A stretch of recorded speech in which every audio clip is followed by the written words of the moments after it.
গিয়ে সবাই সারিবদ্ধ দাঁড়াইতে হবে আর বলতে হবে আসসালামু আলাইকুম ইয়া আহলাল কুবুর আনতুম লানা আসসালাম ওয়া নাহনু বিল আসারিনা ইনশাআল্লাহ বিতু লা ইয়াকুন এটা তো উপায় নাই, কারণ এটা থেকে বাহিরে করা যাবে না। আর ওদের জিয়ারত করতে চাইলে কোথায় করবে? জিয়ারত তো এখানে করতে হবে। ইন্দোনেশিয়া একবার ভুটান শহর ভূমিকম্পে ধুলায় মিশিয়ে দিয়েছিল, সরকার ঘোষণা করছিল এটা ভুলে রাখবো অবস্থা।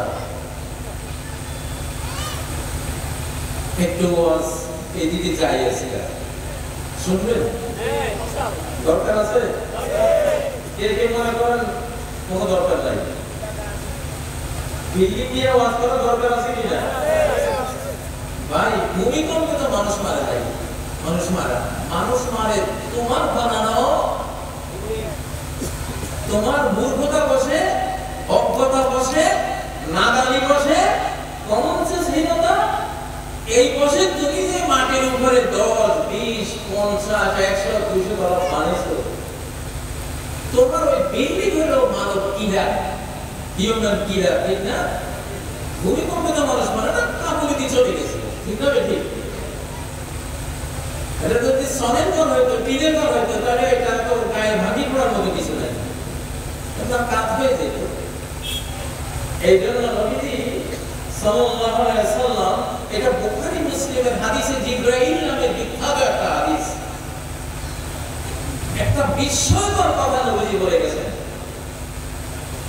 যে কিয়ামতের পৃথিবী ধ্বংসের আলামত, যখন পৃথিবী ধ্বংস হবে, মানব জাতি ধ্বংস হবে, যেই কাজের দ্বারা কোটি কোটি মানুষের ধ্বংস ত্বরান্বিত হবে, সেই ধ্বংসাত্মক একটা কাজ তুমি দেখবা কিয়ামতের আগে মানুষ নিজ হাতে করতেছে আর মরতেছে। সেটা কি? আনতাল হুফাতাল উরাতাল আলাতাল আশাইয়াতাওয়ালুনা ফিল বুনিয়ান। কিয়ামতের আগে দেখবা আল হুফাতা, এক সময় যেগুলির পায়ের মধ্যে কোনো এক জোড়া স্যান্ডেল পরার ক্যাপাসিটি ছিল না, এক জোড়া জুতা কিনবে ক্যাপাসিটি ছিল না, এরকম ফকিরদের ছিল। আর উরাতা উলঙ্গ ছিল, লেংটি পরা ছিল, একটা ভালো লুঙ্গি পায়জামা নিজের সতর ঢাকানো ছিল না। আর আলাদা ঘর শুদ্ধ সবাই অভুক্ত, অনাহারে অর্ধাহারে জীবন কাটাবার মতো ফ্যামিলি ছিল। ছাগল দুম্বা চড়াবার রাখাল ছিল। এই শ্রেণীর অশিক্ষিত নাদান লোকেরা দেখবা ইয়াতাওয়াল্লাউনা ফিল বুনিয়ান, হাইরাজ বিল্ডিং, আতাচুরি বিল্ডিং এর পর বিল্ডিং বানাবে। সাইয়্যিদুল মুরসালিন, যাকে মানব জাতির পূর্বপরের সবার জ্ঞান দেওয়া হয়েছে, সেই মহাজ্ঞানী জামানে মুবারক থেকে আল্লাহর পক্ষ থেকে পাওয়া ওহীর মধ্যে দুর্নামটা আছে। এখন টের পাইবেন, এখন বুঝবেন যে এত তোমার বিল্ডিং এর মধ্যে কি আছে কি নেই। বাবা এই মরণ আল্লাহ কাউকে না দেবে, বলেন আমিন। এর মতো কষ্ট নিজের রুমে নিজের উপরে ছাদ ভেঙে সমান হয়ে গেল, নিজের বাচ্চা, নিজের স্ত্রী, নিজের মা, নিজের বাবা, মানব বেকুবি, মানবের এটা বলা হচ্ছে যে এগুলির আহম্মদ বাংলাদেশের প্রথম একজনের সেগুন বাগিচায় বহুতল বহন করছে, সম্ভবত সরকার, আমি তার নাম দিচ্ছি না, সে সেরা ধনী ছিল, আজ থেকে 45 বছর আগে সেগুন বাগিচায় প্রথম হাইরাইজ বিল্ডিং যখন করে 6 তলা, ও কেউ কিনে নাই, মানুষ এটার সাথে পরিচিত ছিল না। মানুষ একতলা একটা বিল্ডিং করে, সামনে উঠোন থাকে, বাগান থাকে, সুন্দরভাবে থাকে। এটা ভূমিকম্পে পড়লেও মানুষ আতঙ্ক করতে পারে, অনেক সময় এগুলি গায়ে পড়ে, ভাঙেও না, হালকা। কিন্তু ওই লোক যে এটা করলো, কতক্ষণ বেগুনে কিনছে, ওই বেগুনে দেখা দেখি মাটি বেগুনগুলি কিনতে কিনতে এখন মহাসমস্যা ভাই ভুলে মিশাই দিল। সূরা বনী ইসরাঈলে একটা হুমকি দিয়ে রাখছে না। তো আমি আমার মূল বিষয় থেকে সরে না যাই, যে বাংলাদেশের মানুষ উগ্রবাদী হয় নাই, পৃথিবী উগ্রবাদী হয়েছে মানুষের পাপ দেখতে দেখতে। টেকটনিক প্লেটগুলি কি হয়েছে? উগ্রবাদী হয়ে গেছে। ওরা এখন ক্ষিপ্ত, রাগান্বিত, ক্রোধান্বিত। এখন এরা ছিল সার্ভেন্ট, পৃথিবী মানুষের সার্ভেন্ট, মানুষের খাদেম, মানুষের গোলাম, মানুষের বস। আর মানুষের বস আল্লাহ, ঠিক না? মানুষ হলো গোটা বিশ্বের বস, আর মানুষের বসকে আল্লাহ। এখন মূল মালিক খেপে গেছেন, তো এখন সার্ভেন্ট দিয়া বসের কি রেখে, সার্ভেন্ট দিয়া বসের এবার মাইল খাওয়াইবে। দেখেন না কি অবস্থা? সিরিজ ভূমিকম্প, মিয়ানমারের ভূমিকম্পের পরে আরো কয়েকটা বেশি হয়েছে। পত্রিকা খুঁজলে আপনারা দেখবেন। এই যে বললেন যে বাংলাদেশ উগ্রবাদী হয়েছে, মোটেও না, বাংলাদেশ উগ্রবাদী হয় নাই। যারা বলতেছ বাংলাদেশ উগ্রবাদী, কিছুদিন পরে দেখবা তোমার মাটির নিচে টেকটনিক প্লেট এরকম উগ্রবাদী এমন হতে পারে বিশাল মহাকাশ মাটির নিচে নিয়ে যাবে।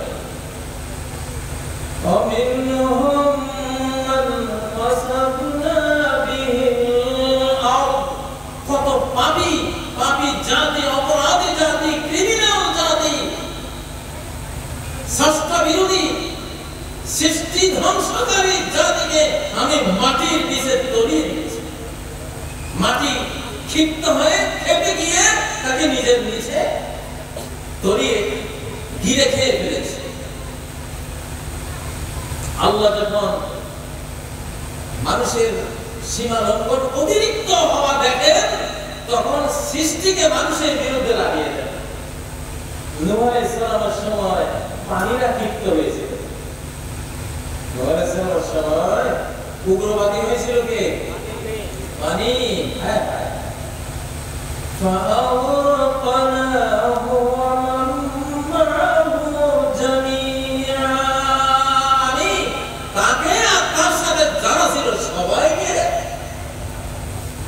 ডুবিয়ে দিয়েছে।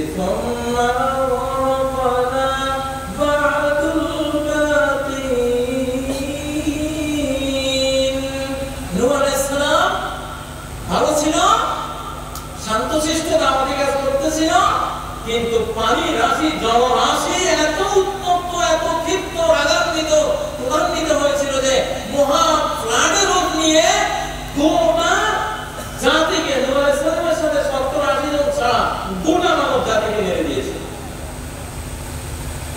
ইতিহাস সত্য না? সত্য না? সেই নৌকাটা, সেই জাহাজটা, যে জাহাজে নূহ আলাইহিস সালাম বেঁচেছিলেন, 7000 বছর পরে ওই জাহাজটা আল্লাহ তাআলা তুরস্কের এলাকার পাহাড়ের উপরে, এটা যে ওখানে নৌকা রয়েছিল, আল্লাহ বের করে দিয়েছেন। 7000 বছর পরে মানুষ এটা খুঁজে পেয়েছে। সুবহানাল্লাহ।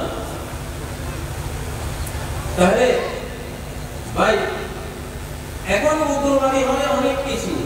সারা পৃথিবী এখন উগ্র হয়ে গেছে, টেকটনিক প্লেট উগ্র হয়ে গেছে, পৃথিবী উগ্র হয়ে গেছে। এক সময় বাতাস উগ্র হয়েছিল। কি হয়েছিল বলতে কি পারেন? কোন জাতির উপরে বাতাস উগ্রবাদী হয়ে গোটা জাতিকে 80 হাত পানির নিচে দাফন করে দিয়েছে? কোন কোন জাতি? না, আল্লাহু আকবার।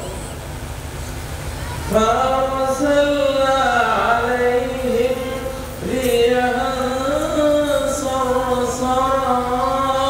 আমি এক ঝঞ্ঝা বায়ু, বাতাস, ওই আট জাতি যারা এত শক্তিশালী ছিল, ঝড় তুফান আসলে তারা একজনের হাত একজনের ধরে এভাবে ব্যাট দিলে যে তুফান কি করবে। কিন্তু বাতাস আল্লাহর হুকুমে এমন ক্ষিপ্ত হয়েছিল যে আকাশে তুলে এক আছাড় মেরে খেজুর গাছ যেভাবে উপরে ফেললে শিকড়গুলি দেখা যায়, ওদের বিরাট বিরাট বড়ি ছিল, গাছের মতো উপরে ফেলে গোটা জাতি, পুরুষ, নারী, শিশু, বৃদ্ধ, বৃদ্ধা সব সত্য মেরে দিয়েছে। আল্লাহু আকবার। তাহলে বাতাস, ইদানিং মাঝে মধ্যে বাতাসে রাগ হয়, আপনারা দেখতেছেন তো? Sidr, Ida, Nargis, hurricane, typhoon. তাহলে উগ্রবাদী কি বাংলাদেশের মুসলমান নাকি বাতাসও উগ্রবাদী হয়েছে? এইখন কিন্তু বাতাসের উগ্রবাদী হওয়ার সময়। আমরা শান্ত থাকবো ইনশাআল্লাহ, আমরা কি থাকবো? কারণ সবাই উগ্র কাজ করবে না। বাংলাদেশের দায়িত্ব এখন শান্ত সৃষ্ট থেকে আল্লাহ দ্বীনের দাওয়াত দিয়ে যাওয়া। কারণ পৃথিবী উগ্র, বাতাস উগ্র, পানি উগ্র, আকাশে আছে মৃত্যু রাষ্ট্রীয় পাথর। এক একটা পাথর ঘন্টায় 3 লক্ষ কিলোমিটার গতি নিয়ে ঘুরতেছে। কয় লক্ষ? বাবারে, একটা পড়লে আর পরমাণু বোমা লাগবে না। ওগুলি একটা পড়লে একটা দেশ শেষ হয়ে যাবে। এই ওয়াজগুলি কেন করতেছি? এগুলো করতেছি যে আমরা এই যুগে এসে পড়ছি। আমি আপনাদেরকে এই যে ভূমিকম্পের কথা বললাম, এই যে হাইরাইজ বিল্ডিং গুলি, গোরস্থান, হাইরাইজ গোরস্থান, 10 তলা গোরস্থান, 20 তলা গোরস্থান বানাইছে। এখন পারলে গ্রামে গঞ্জে লোহার পিলার দিয়ে একটা ছোট্ট বিল্ডিং বানান, অথবা গাছের পিলার দিয়ে একটা টিনের ঘর বানান, বাঁচেন। আমি এটা গবেষণা করতেছি। ধরুন আপনার বিল্ডিং পুরানো হয়ে গেছে, 30 বছর পুরানো, 40 বছর পুরানো, সত্যি যায় এটা সামান্য 6-7 মাত্রা ভূমিকম্প আসলে ভেঙে যাবে, আপনি জানেন। এই অবস্থা যদি আপনি সেই বিল্ডিং বানাবেন আর ভূমিকম্প এসে যদি ভাঙলো, আপনি সেই হত্যাকাণ্ডের মার্ডার কেসের আসামি আল্লাহর কাছে হবেন কিনা? হবেন। কারণ আপনি জানেন আপনার বিল্ডিং এ এই ভূমিকম্পের বছর এখন এই সময় এটা সবার মাত্রা, এই মাত্রা সহ্য করার ক্ষমতা নাই। তারপরে মানুষকে ভাড়া দিচ্ছেন, নারী মারা গেল, শিশু মারা গেল, কত আল্লাহ মারা নামাজি কালামি মারা গেল। কিয়ামতের দিন আপনি আসামি হয়ে উঠবেন। হয়তো দুনিয়াতে কেউ বিচার করবে না, কিন্তু আখিরাতের বিচার থেকে বাঁচতে পারবে। যেসব আর্কিটেক্ট, রাজমিস্ত্রিরা দুর্নীতি করে, রড দিতে হতো এত সোজা, দিছে না অর্ধেক। সিমেন্ট দিতে হতো এত, দিয়েছে তার অর্ধেক। দুর্নীতি আছে না নাই? এইসব বিনীত একটা ধাক্কা দিল, পড়লো আর মানুষ করে গেল। এই জন্য আপনি আখিরাতে কি হবেন? দাঁড়িয়ে পাবেন। হযরত ওমর বলতেন, আল-আরদাল আরদা, হযরত ওমর অর্থনীতির শাসনকর্তা, উনি বলতেন আল-আরদাল আরদা, মাটির সাথে থাকবে আমার জাতি, আমার মুসলিম সাম্রাজ্যের নাগরিকরা মাটির সাথে থাকো, বেশি উঁচু হয়ে না, বেশি উঁচু করে যাই না। দেখেন হযরত ওমর কত বড় বিজ্ঞানী, কত বড় মহাজ্ঞানী, 1450 বছর আগে বলে গেছে। নবীজি যা বলেছেন উনি তা বলেছেন।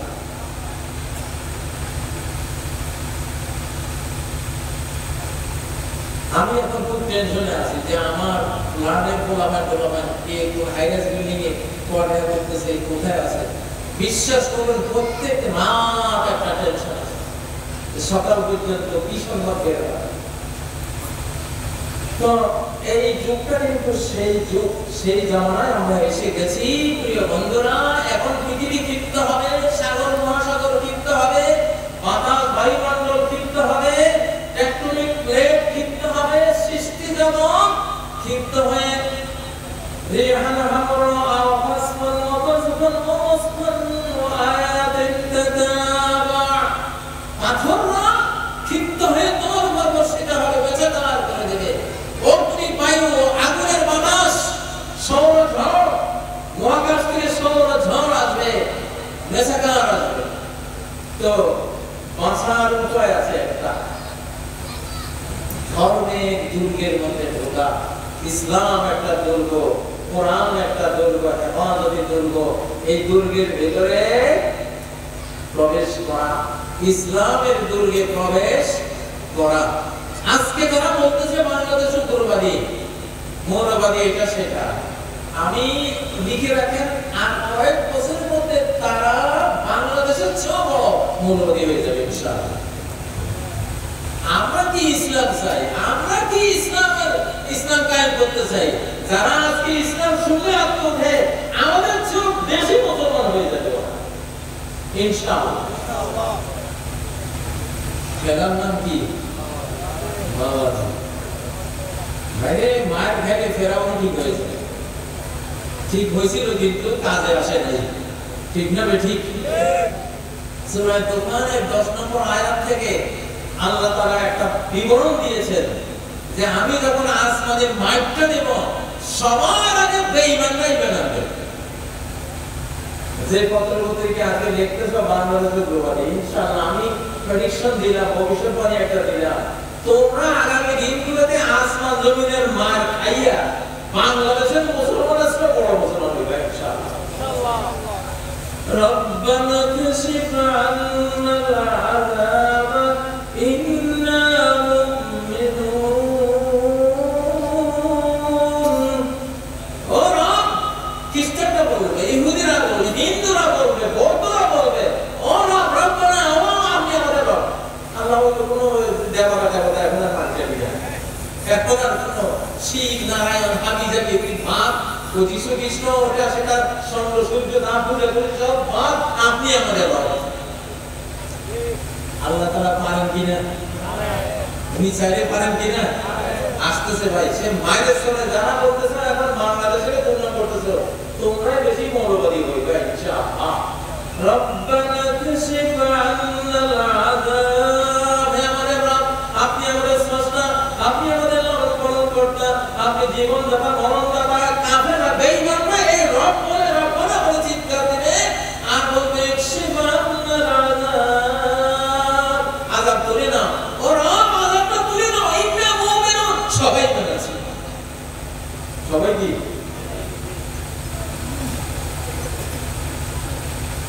ইনশাআল্লাহ। কোরআন, এটা কোরআন, কোরআন তো ভবিষ্যৎবাণীর কিতাব, ঠিক না? কোরআনে কি আছে? এই কাজ করলে সামনে জাহান্নামে যাবে। কোরআনে কি আছে? এই কাজ করলে সামনে জান্নাতে যাইবা, এই কাজ করলে সামনে শান্তি পাইবা, এই কাজ করলে সামনে অশান্তি পাইবা। কোরআন তো কিতাবটাই হলো কিতাবুল মুস্তাকবিল, ভবিষ্যতের কিতাব, ঠিক না? কোরআন পুরোটাই কিসের কিতাব? ভবিষ্যতের কিতাব। অতীত প্রসঙ্গ আছে ভবিষ্যৎ বোঝাবার জন্য। অতীত যেখানে কাহিনী বর্ণনা করেছে সেটাও ভবিষ্যৎ বোঝাবার জন্যই কাহিনীটা বর্ণনা করেছে। প্রিয় ভাইয়েরা, তো ইনশাআল্লাহ বাংলাদেশ 40 কোটি মানুষের দেশ। কয় কোটি? আমি অনেক বছর থেকে অবস্থা করি, আমরা 40 কোটি। ভারত আমাদেরকে 16 কোটি কবসায় কেন? যে ওনারা 140 কোটি, আপনার মাত্র 16 কোটি। আসলে তো কাপড়ি ধরানোর জন্য এই সরকার মোটেও না। 1971 সালে আমি 7 বছর ছিল আমার বয়স।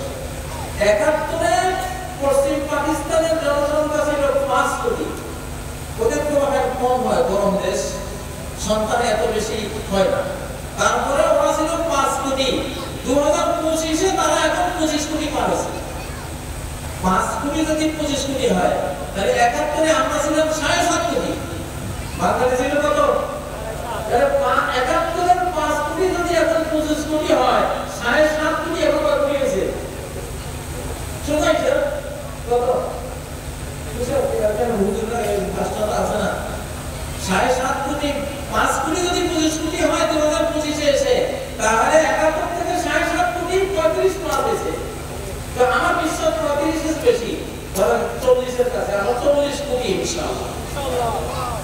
এই জন্য বাংলাদেশ নিয়ে সবাই পাগল, চতুর্দিক থেকে খালি বাংলাদেশ। এত তরুণ, এত কাগজের মানুষ, এত কাগজের ওরা যুবক পৃথিবীর কোন রাষ্ট্রে। আলহামদুলিল্লাহ, এত ছোট জায়গায়, এত ছোট জায়গায় এত তারুণ্য শক্তি বাংলাদেশ ছাড়া পৃথিবীর কোথাও।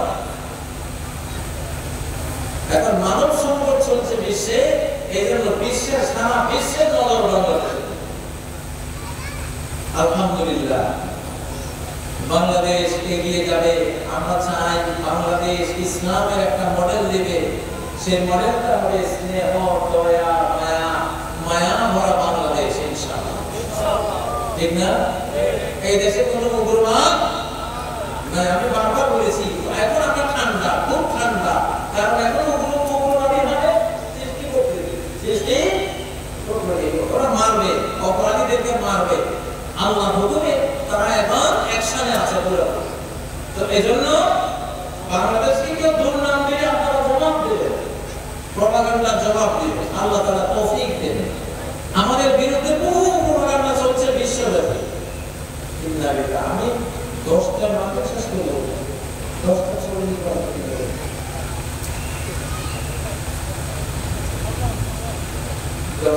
দশটা পরে মাহফিল করা ঠিক না। তো আপনাদের কিছু প্রশ্ন করেন, কারণ আপনারা ফজর কাজা করবেন, আমি মনে করব কিছু প্রশ্ন উত্তর দেব খুব তাড়াতাড়ি। কারো কি প্রশ্ন আছে? তাড়াতাড়ি তাড়াতাড়ি দেন, দু একজন দাঁড়িয়ে একটা প্রশ্ন করে না দেখি। প্রশ্ন সুমারে রেস করে দেন। জি জি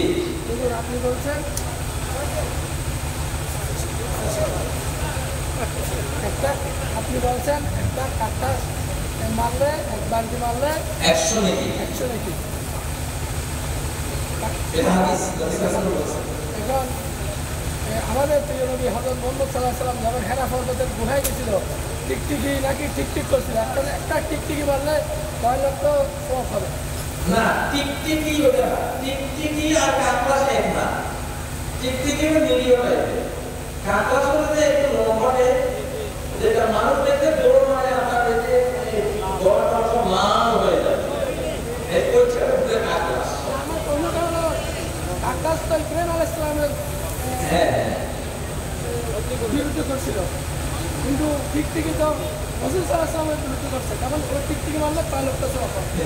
না, টিকটিকির ব্যাপারে কোনো হাদিস নেই, যেহেতু টিকটিকির ব্যাপারে হাদিস নাই, আমি তো আর কিছু বলতে পারবো না। ওটা হাদিস আছে, সহিহ হাদিস আছে যে টিকটিকি কাকড়াস মারলে সওয়াব। আর এটা টিকটিকি টিকটিক করছিল কিনা এটাও কোনো হাদিসে নাই, এটাও কোনো হাদিসের মধ্যে না। ওটা কিন্তু ডাইরেক্ট হাদিসে আছে যে কাকড়াস নাফাকা আলা ইব্রাহিম আলাইহিস সালামের উপরে পড়েছিল, এটা হাদিস। আর টিকটিকি যে নবীজির কুরআন কি করছিল ওটা কোনো হাদিসে তো নাই, এই জন্য আমরা কিছু বলা যাচ্ছে না। শেখ আমার দুটো প্রশ্ন, ইমাম মাহদী আগে আসবেন ঈসা আলাইহিস সালাম, সুন্দর প্রশ্ন। ইমাম মাহদী আগে আসবেন, ঈসা আলাইহিস সালাম পরে আসবেন। ঈসা আলাইহিস সালাম আকাশ থেকে নামলে আসরের টাইমে নামলেন, উনি ইমাম মাহদীকে বলবেন আপনি নামাজ পড়ান। ইমাম মাহদী বলবেন না, আপনি পড়ান। তখন ঈসা আলাইহিস সালাম বলবেন না, আপনারা এই উম্মতেরই একজন আরেকজনের ইমাম হয়, এটা আল্লাহ তাআলা এই উম্মতকে সম্মান দিয়েছেন, আপনি ইমামতি করেন। তখন ইমাম মাহদী ইমামতি করে নামাজ পড়ান। দ্বিতীয়, এক কথায় তাওহীদ কাকে বলে? এক কথায় তাওহীদ হলো লা ইলাহা ইল্লাল্লাহ। এক কথায় তাওহীদ কি? লা ইলাহা ইল্লাল্লাহ। এটা হচ্ছে 5টা জিনিস আছে। কয়টা জিনিস? এক নম্বর, আল্লাহকে মাবুদ বানানোর অর্থ হলো আল্লাহকে জীবনের একমাত্র লক্ষ্য বানানো। আমার জীবনের লক্ষ্য আল্লাহকে পাওয়া, আল্লাহকে খুশি করা, এক নম্বর। 2 নম্বর, হৃদয়ের সবটুকু প্রণয় হৃদয় দিয়ে আল্লাহকে ভালোবাসা, সবটুকু ভালোবাসা আল্লাহকে। 3 নম্বর, আল্লাহর কথায় উদ্বোস করা, আমার উদ্বোস কার কথা হবে? আল্লাহ। 4 নম্বর, কাউকে ভালোবাসলে আল্লাহর জন্য ভালোবাসা। 5 নম্বর, কাউকে ঘৃণা করলে আল্লাহর জন্য ঘৃণা করবে। 5টা আপনি যদি আল্লাহকে দিলেন, তাহলে আপনার লা ইলাহা ইল্লাল্লাহ ঠিক হয়ে যাবে। লা ইলাহা ইল্লাল্লাহ ঠিক হয়ে যাবে।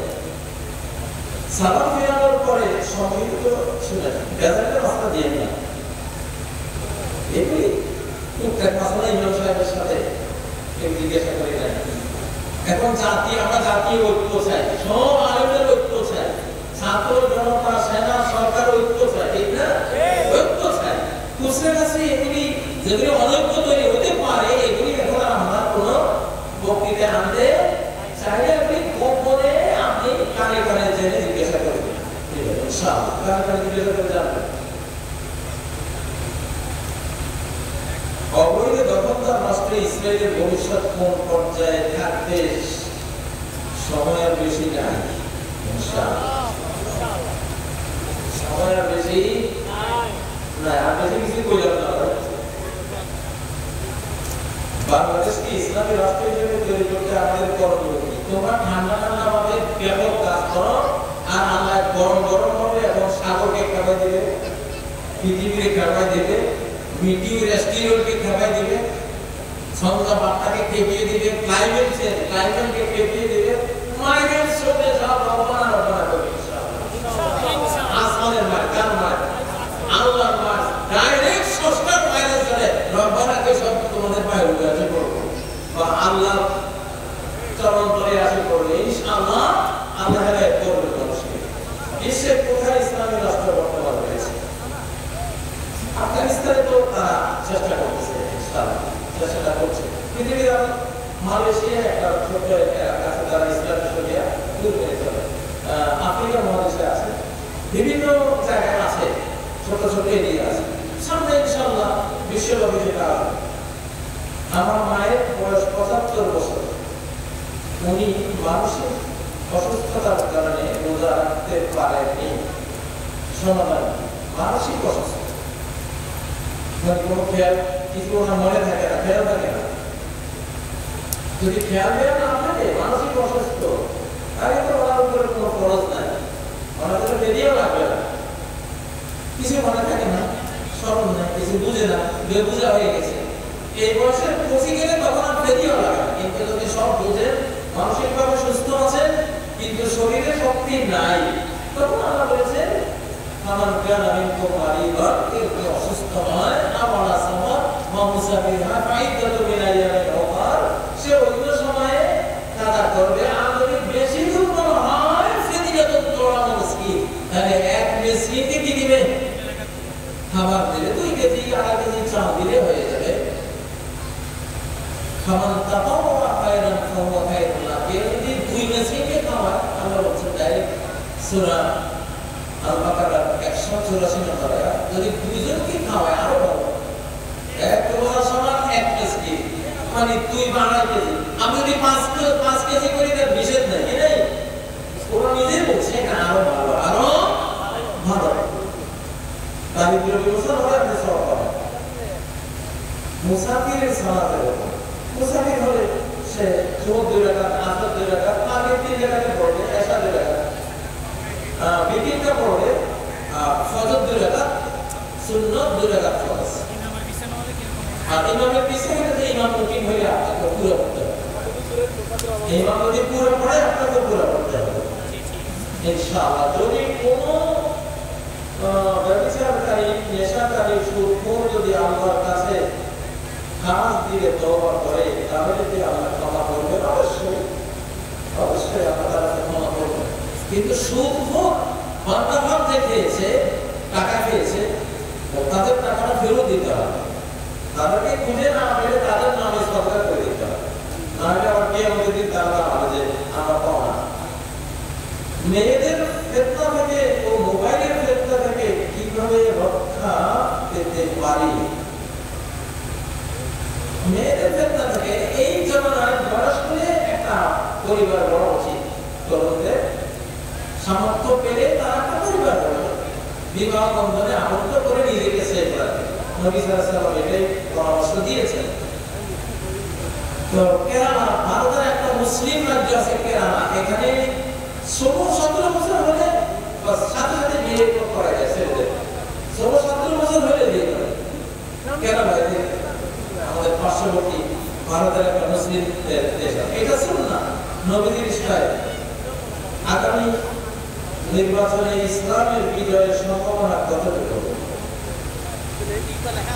100% ইনশাআল্লাহ যখন হবে। তাহলে এছাড়া আগামী কয়েক মাসে পৃথিবী এত পরিবর্তন হয়ে যেতে পারে, ভয়াবহ হবে। মানুষকে আল্লাহ করতে বলে জানতে হবে আশা তোমার ইসলাম কিভাবে আল্লাহকে আদায় করে দাও, সেই দোয়া আসতেছে সামনে ইনশাআল্লাহ। সেই পরিস্থিতিটা আসতেছে সামনে। ফরজ নামাজের সিজদায় দোয়া করা যাবে কিনা? হ্যাঁ, দোয়া করা যাবে। যে দোয়াগুলি দোয়ায়ে মাসুরা নামে খ্যাত, আল্লাহুম্মা আতি নাফসি তাকওয়াহা ওয়া যাক্কিহা আনতা খায়রু মান যাক্কাহা আনতা ওয়ালিয়্যুহা ওয়া মাওলাহা, অথবা বিভিন্ন যে দোয়া আছে, আল্লাহুম্মা ইন্নী আসআলুকা মিনাল খায়রি কুল্লিহি ওয়া আল্লাহুম্মা ইন্নী আসআলুকা মিন মুজিবাতি রাহমাতিক ওয়া আল্লাহুম্মা ইন্নী আউযু বিকা মিনাল হাম্মি ওয়াল হাজান ওয়াল আজজি ওয়াল কাসাল। হাদিসে বর্ণিত অজস্র দোয়া আছে। এগুলি যতগুলি মনে করে পড়বেন। ফরজ যেহেতু আরবি দোয়া নবীজি দোয়াগুলি পড়বেন, আর নফলে আপনি বাংলা ভাষায় পড়তে পারবেন ইনশাআল্লাহ। নফল সুন্নত করে রাষ্ট্রে ইসলাম কায়েমের পদ্ধতি কি? আমার মনে হয় রাষ্ট্রে এটা খুব জরুরি, সুন্দর প্রশ্ন করেছেন। রাষ্ট্রে ইসলাম কায়েমের পদ্ধতি হলো গোটা এলাকাবাসীকে কোরআন শিক্ষা দিয়ে অর্থসহ যখন সবাই কোরআন শিখে যাবে, ঠিক মদিনায় নবীজি যেভাবে মদিনায় আসার আগেই উস্তাদ পাঠিয়ে পুরা মদিনাবাসীকে কোরআন শিক্ষা দিয়ে দিয়েছে। মদিনাবাসীর জনসংখ্যা ছিল 700 থেকে 1000 করে, সবাইকে কোরআন শিক্ষা দিয়ে দিয়েছেন। নবীজি আসলেন, সবাই কোরআনের হুকুমত পালনের জন্য রেডি, এক বিন্দু রক্তপাত ছাড়াই ইসলাম কায়েম হয়ে গেছে। কোরআনের এত পাওয়ার, কোরআনের এত ক্ষমতা। আমার তো বিশ্বাস বাংলাদেশে যদি আমরা অন্তত 10 কোটি কোরআনের অনুবাদ বিতরণ করি এবং যাদেরকে বিতরণ করে মনিটরিং করি যে ভাই আপনি এতদিনই এত সপ্তাহ পরে আমাদেরকে একটু শোনাবেন, 10 কোটি, আমার মনে হয় আগামী 1 বছরে এই বাংলাদেশের মাটি শুদ্ধ ইসলাম চাইবে ইনশাআল্লাহ। আমরা একটা কাজ করি,